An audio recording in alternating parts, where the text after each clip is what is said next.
Hola, ¿qué tal? Bienvenidos. El tema que hablaremos en el video expositivo del día de hoy es atelectasia. Mucho gusto, me presento. Mi nombre es María Sol Barrazueta Álvarez. Actualmente curso el primer ciclo de Medicina Paralelo B en la Universidad Nacional de Loja, Facultad de la Salud Humana. Atelectasia. He colocado aquí una tabla de contenidos en la cual podemos apreciar cuál va a ser el orden cronológico conforme se va a ir desarrollando el video. En primera instancia tenemos la definición, que es la atelectasia, qué produce atelectasia, esto es las causas, los diferentes tipos de atelectasia, la atelectasia vista desde un punto de vista biofísico y la morfología de la atelectasia. Esto en relación al funcionamiento normal del individuo en contraste al funcionamiento anómalo del individuo cuando presenta atelectasia. Y finalmente, algunas manifestaciones clínicas que son evidentes cuando existe atelectasia. ¿Qué es atelectasia? He colocado aquí un concepto breve pero conciso de lo que es la atelectasia. Es el colapso de una región pulmonar, periférica, segmentaria o lobar, haciendo referencia a los lóbulos del pulmón, o bien el colapso masivo de uno o ambos pulmones. Todo este colapso conlleva a la imposibilidad para realizar el intercambio gaseoso. He colocado aquí la estructura general de los pulmones para que se nos sea más sencillo reconocer términos como alveolo y bronquiolos que se están comentando o mencionando a lo largo del video.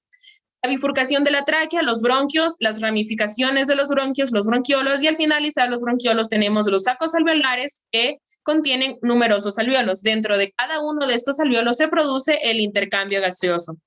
Es importante tener en cuenta que estos alveolos esta atelectasia es el colapso alveolar producido previamente por la insuflación de un pulmón. ¿Qué es insuflar? Es introducir a soplos un gas, un líquido o una sustancia pulverizada dentro de una cavidad, en este caso de los pulmones.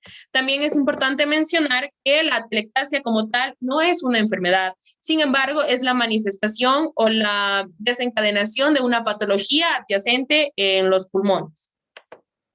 Tenemos los tipos de atelectasia. Existen tres tipos generales de atelectasia. Obstrucción. El pulmón se encuentra más pequeño de lo normal por alguna obstrucción. Esta obstrucción puede ser intrínseca cuando proviene desde adentro del organismo o extrínseca cuando algún agente que hemos consumido nos produce esa obstrucción. Aquí el mediastino se desplaza hacia el pulmón afectado. ¿Qué es el mediastino? Es el espacio que existe entre ambos pulmones. En obstrucción, este mediastino se desplaza hacia el pulmón afectado, ya que este reduce su tamaño y por ende este mediastino llega a ocupar ese tamaño o ese volumen perdido que se ha reducido del pulmón. La compresión es otro tipo de atelectasia. Aquí ocurre un acúmulo de aire o líquido en el pulmón. Esto provoca que el pulmón se comprima y nuevamente se reduzca su volumen y no le sea posible extenderse. Estos dos tipos de atelectasia son reversibles con bronquiodilatadores o, en este caso, de la compresión, drenando el aire o líquido que se encuentra atascado. La contracción es aquella atelectasia que impide la expansión completa del pulmón y esta es irreversible, ya que, como veremos más adelante, un ejemplo claro de esta atelectasia es la fibrosis pulmonar, repercute directamente en la fibra de la pleura pulmonar y por ende es irreversible. Tenemos la desviación pulmonar, como ya lo mencioné, en atelectasia por obstrucción se dirige hacia el pulmón afectado, ocupando el lugar que dejó el volumen perdido, y en la atelectasia por compresión, en cambio, el mediastino se aleja del pulmón para que permitiéndole que éste se pueda extender aún más. Aquí una imagen en la que podemos observar la morfología de cada uno de los tipos de atelectasia. En la obstrucción ocurre una reabsorción que veremos más adelante en la biofísica. En la compresión ocurre el acúmulo de líquido o aire, como vemos aquí. Y en la contracción existen cambios fibróticos, como ya lo mencioné, en la pleura del pulmón. Ahora, causas de la atelectasia. Cada tipo de atelectasia produce o es producido por una causa diferente. Tenemos que en la obstrucción, como ya lo mencioné, puede ser intrínseca o extrínseca. En este caso, las secreciones mucosas son intrínsecas. El acúmulo de estas secreciones mucosas crea un tipo de tapón que impide el paso del oxígeno para realizar el intercambio gaseoso en los bronquiolos. Por compresión, acúmulo de aire o líquido; contracción, fibrosis pulmonar, son cicatrices que son irreversibles; y el adhesivo es un tipo muy poco común, que es síndrome de dificultad respiratoria. Aquí he colocado dos imágenes para que sea más fácil la comprensión. Una telectasia de fibrosis pulmonar, son bacterias que ingresan al organismo y bloquean el paso del oxígeno para que exista un intercambio gaseoso, mientras que acá una telectasia en la que existe un tumor en el mediastino que impide o que dificulta que el pulmón se expanda completamente y pueda realizar sus funciones con normalidad. Ahora, en cuanto a la biofísica, es importante especificar que generalmente en la expiración sobre los alvéolos actúa un surfactante que actúa o tiene una reacción tensoactiva dentro de estos pulmones, dentro de esos alvéolos de manera intraalveolar, para regularlos y evitar que la tensión que ejerce la presión sobre estos los llegue a colapsar. Entonces, en todos los alvéolos existe este surfactante que los estabiliza. Esa tensión o esa presión que se ejercita dentro de estos alvéolos está establecida bajo la ley de Laplace. ¿Qué establece la ley de Laplace? Postula que entre más grande sea el radio de una esfera, mayor será la tensión necesaria en la pared para soportar dicha presión. Esto lo podemos sintetizar o explicar de mejor manera con la fórmula en la que vemos que la tensión es directamente proporcional a la presión. Sin embargo, el radio es inversamente proporcional a ambos. Es decir, a mayor radio, menor tensión y menor presión. Y a menor radio, mayor tensión y mayor presión va a existir sobre este vaso o sobre este alvéolo para que lo regule y evite que se colapse. Ahora, tenemos que, como ya lo mencioné, la expiración en los alvéolos colapsaría de no ser por esta reacción tensoactiva. La telectasia altera tanto la mecánica al disminuir la distensibilidad pulmonar como el intercambio gaseoso. Distensibilidad pulmonar es la capacidad que tiene un pulmón para extenderse o dilatarse sin llegar a romperse o a colapsarse. Y también afecta a la elasticidad pulmonar, que es es el alargamiento del pulmón y luego recuperar su tamaño original o su volumen normal. Este es directamente que impide o se opone a la expansión definitiva de alguna cavidad. Ahora, en cuanto a la biofísica de la telectasia, vamos a hablar específicamente del tipo de obstrucción. En este caso, existe una obstrucción en los pulmones, como vemos en la imagen, que impide que pase completamente el oxígeno hacia los pulmones, hacia los alvéolos, para que exista este intercambio gaseoso. Estos gases que existen dentro de los alvéolos salen o tienen la intención de salir al torrente sanguíneo para que se puedan distribuir y regresen nuevamente para que pueda hacer la perfusión y salir hacia el ambiente en forma de CO2. Sin embargo, cuando existe atelectasia, estos gases se encuentran dentro de los alvéolos y intentan, al momento de salir al torrente sanguíneo y no poder hacer esta perfusión, retornan nuevamente a los alvéolos. Esto es lo que se conoce como reabsorción alveolar.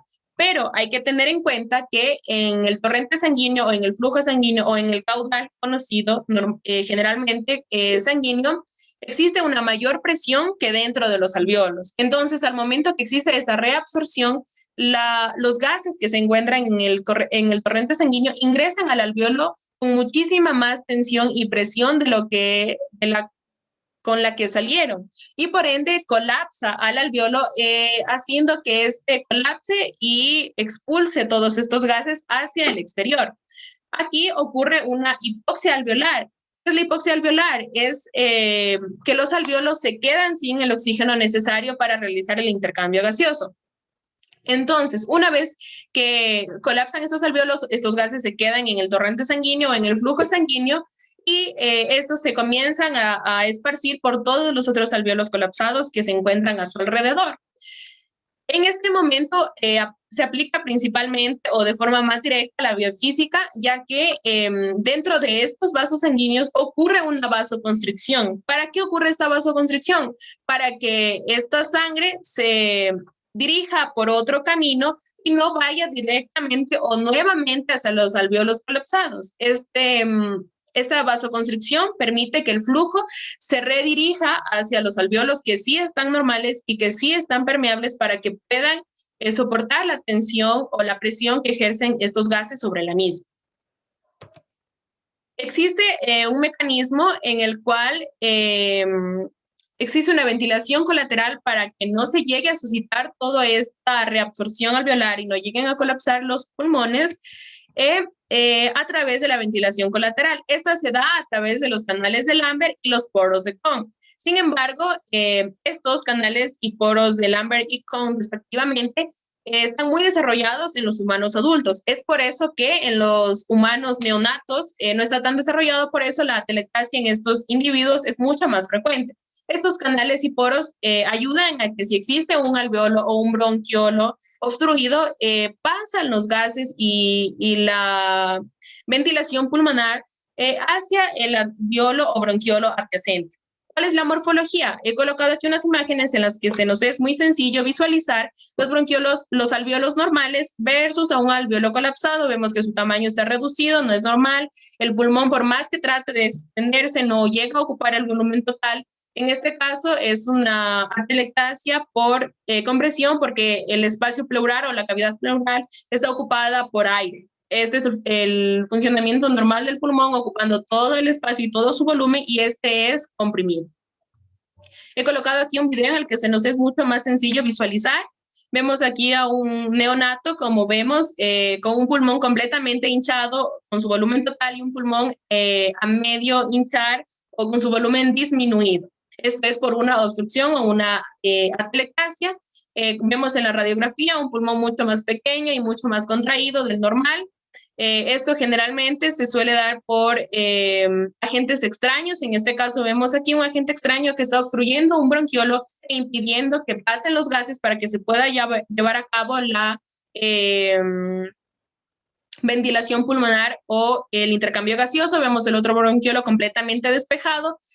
A través de un broncodilatador se extrae este agente extraño, permitiendo que el oxígeno o los gases ingresen por ambos bronquiolos de manera simultánea y pueda permitir que ambos pulmones funcionen simultáneamente. Una vez extraído este agente extraño, que en este caso ha sido un poroto, el bebé o el neonato recupera el tamaño o el volumen normal y original de ambos pulmones. Las manifestaciones clínicas, tenemos que generalmente la atelectasia es asintomática, como lo mencioné, no es una patología como tal, por ende no presenta síntomas en específico. Sin embargo, he escogido este tema porque en los neonatos es una de las principales causas de muerte súbita en esta especie, es decir, tiene una tasa de mortalidad alta en los neonatos. Es generalmente asintomática, sin embargo, puede presentar algunos síntomas como tos y hemoptisis. La hemoptisis es una tos con sangre, está generalmente producida por algún agente extraño que hemos introducido en el organismo. Eso es todo en cuanto a la explicación de la atelectasia. Muchas gracias por su atención.